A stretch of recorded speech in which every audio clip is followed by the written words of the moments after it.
LSI Industries, ticker LYTS, beat consensus on the top and adjusted bottom line.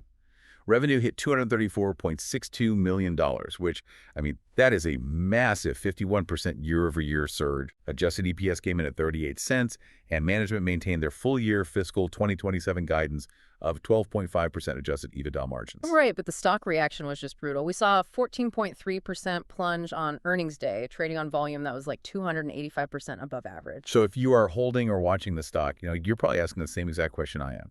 How does a company crush top-line estimates, post 51% revenue growth, and still see its equity get completely taken to the woodshed by the market? Yeah, it is a tough look, but to understand that sell-off, you really have to look under the hood at the actual quality of those earnings. Right.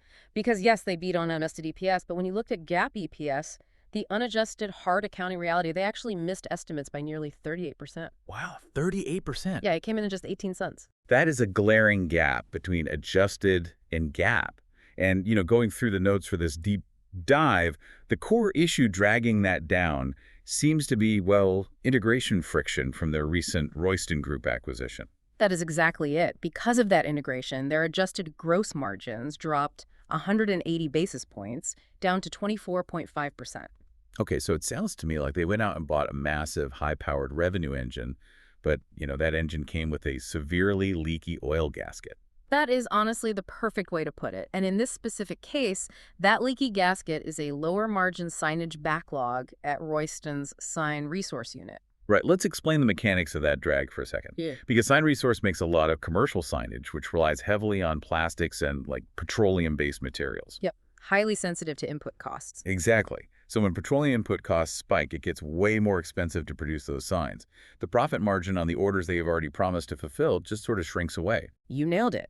And management actually admitted on the call that this specific backlog issue will act as a 50 to 100 basis point drag through the entire first half of fiscal 2027. Ouch. Yeah.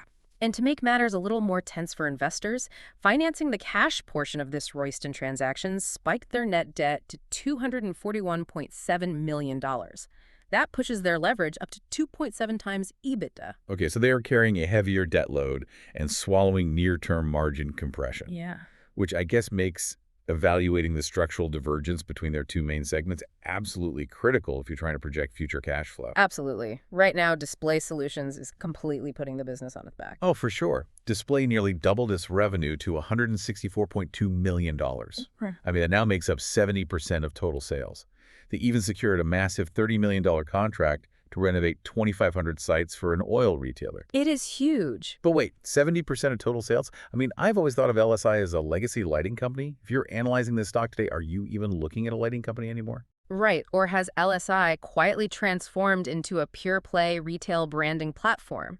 That is the exact structural debate dividing analysts right now. I can see why.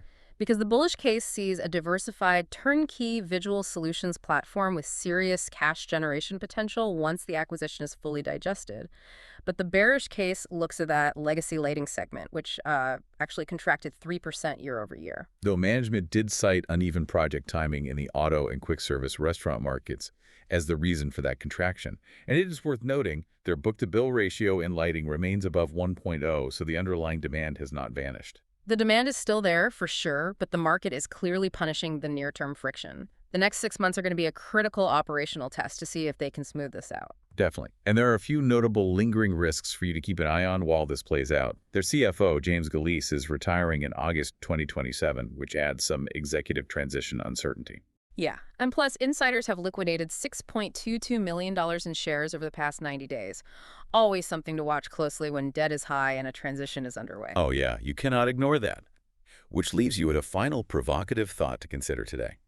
If management successfully clears that low-margin Royston backlog in 2 quarters as promised, and they allocate their strong free cash flow to rapid deleveraging, is this 15% post-earnings panic actually a severe mispricing by a short-sighted market?